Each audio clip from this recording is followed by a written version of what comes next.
Hola, somos el equipo 4 y esta es nuestra situación problema. Hablaremos de la energía solar y celdas fotovoltaicas. Estamos conformados por Daniel Noé Salinas Sánchez. Iris Ameyali Arena Zavala. Emiliano Lugo Mesa. y Rodrigo Gamboa. Creemos que es un tema importante de hablar ya que es una de las fuentes de energía que han estado creciendo exponencialmente en los últimos tiempos y tiene un gran potencial en México. Es por eso que en esta presentación hablaremos un poco más acerca de su análisis en circuitos. La celda fotovoltaica, también llamada celda solar, es un dispositivo que convierte la luz del sol en electricidad desde el nivel atómico, a través de un proceso conocido como fotovoltaica. El efecto fotovoltaico, que se produce en algunos elementos, como lo es en el silicio, germanio y otros, es la capacidad que tienen de absorber fotones y liberar una corriente continua. Para que esto pueda suceder, requerimos de la irradiación solar del Sol, vale la redundancia, pues este, debido a su alta temperatura y reacciones químicas, libera una energía que llamamos radiación solar. Esta llega a la Tierra como 7% luz ultravioleta, 47% luz visible y 46% como radiación infrarroja. La cantidad equivalente de energía que llega del Sol a la Tierra se conoce como constante solar y esta es de 1 kW por metro cuadrado. Es la energía del Sol que llega a la Tierra en forma equivalente de electricidad. En la diapositiva tenemos en medio la imagen de una celda solar, un módulo y un conjunto. La unidad más básica de una celda solar pues es la celda solar y para que ésta pueda tener aplicaciones de mayor capacidad, dependiendo del uso que se le vaya a dar, se puede poner en módulos y los módulos se pueden organizar en conjuntos, que es lo que llamamos un panel solar.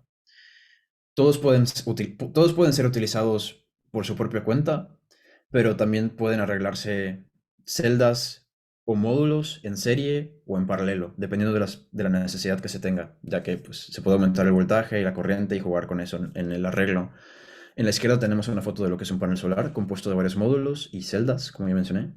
Y en la imagen de la derecha tenemos la instalación típica de una instalación solar autónoma en una casa donde se requiere corriente alterna. A la izquierda tenemos el generador fotovoltaico, que vendría siendo el módulo solar o conjunto en el panel solar, que va conectado a un regulador. El regulador guarda, bueno, evita los picos y bajas de corriente y lo mantiene estable para que no haya daño a los dispositivos y guarda una parte en las baterías y otra parte se va como corriente continua, porque por la naturaleza de los paneles solares o celdas solares, la corriente que se genera es continua o directa. Pero dado que en una instalación de casa la mayoría de los dispositivos no utilizan este tipo de corriente, hace falta de un convertidor de corriente directa a corriente alterna y es lo que se llama inversor y ajá, va conectado al regulador y ahí ya puedes conectar tu refri como si nada.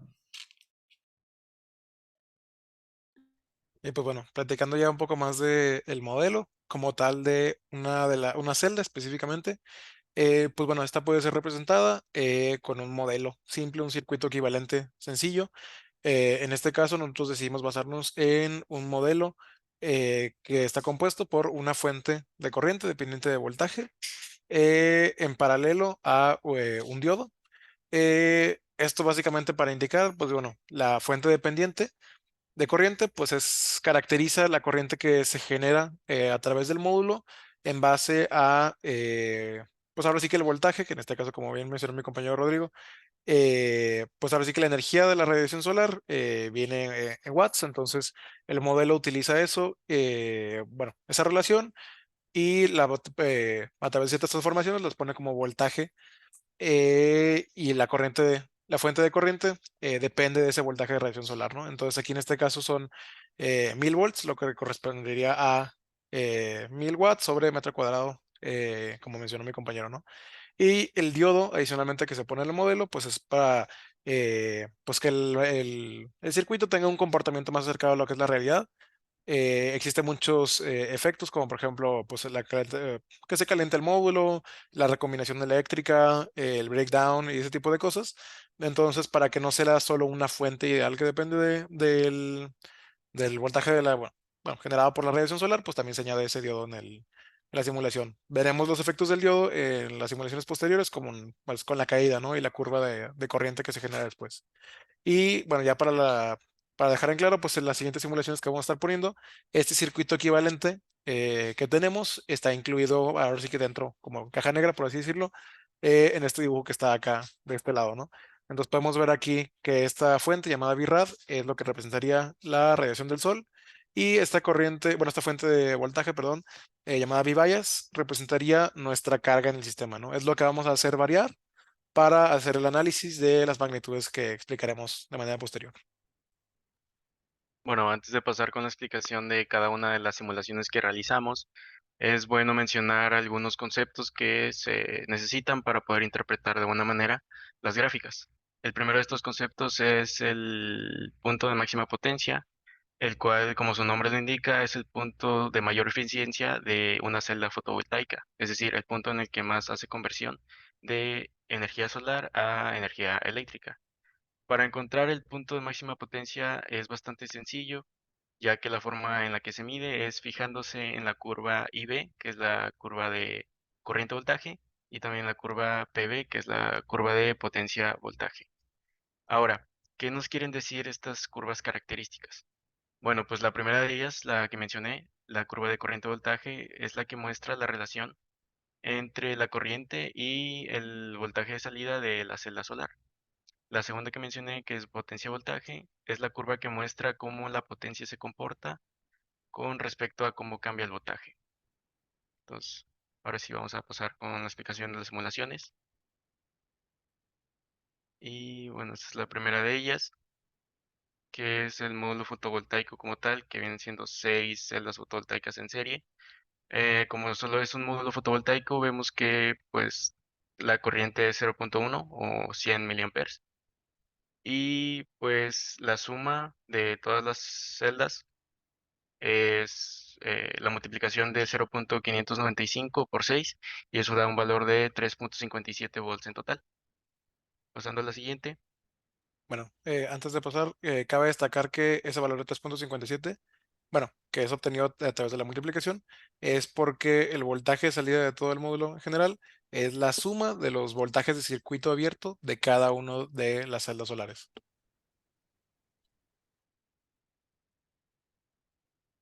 Ok, ahora tenemos lo que viene siendo dos módulos fotovoltaicos en serie, que son 12 celdas fotovoltaicas en total.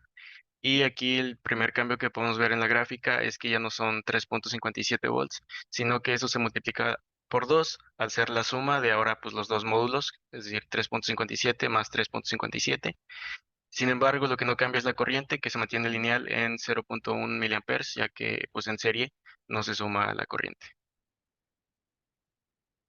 Vamos al siguiente. Bueno, y como sabemos, cuando tenemos un arreglo en paralelo, el voltaje se va a mantener constante, mientras que la corriente se va a sumar, pues la corriente total de cada módulo se va a sumar con la de cada módulo que le vayas aumentando. En este caso, como son dos módulos, vamos a tener un amperaje de 200 miliamperes, pero cabe destacar que la potencia va a ser la misma para cualquier arreglo, ya sea en paralelo o en serie, que en este caso es de 590.68.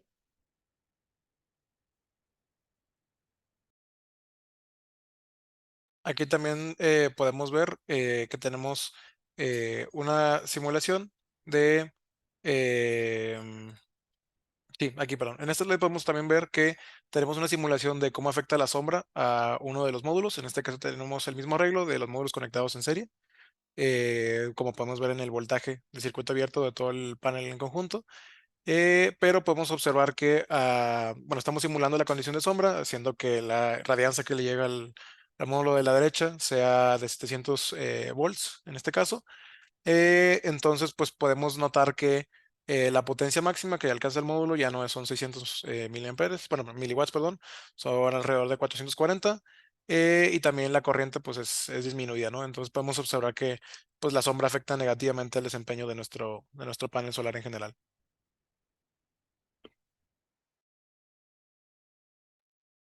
Y eso fue todo. Gracias por ver.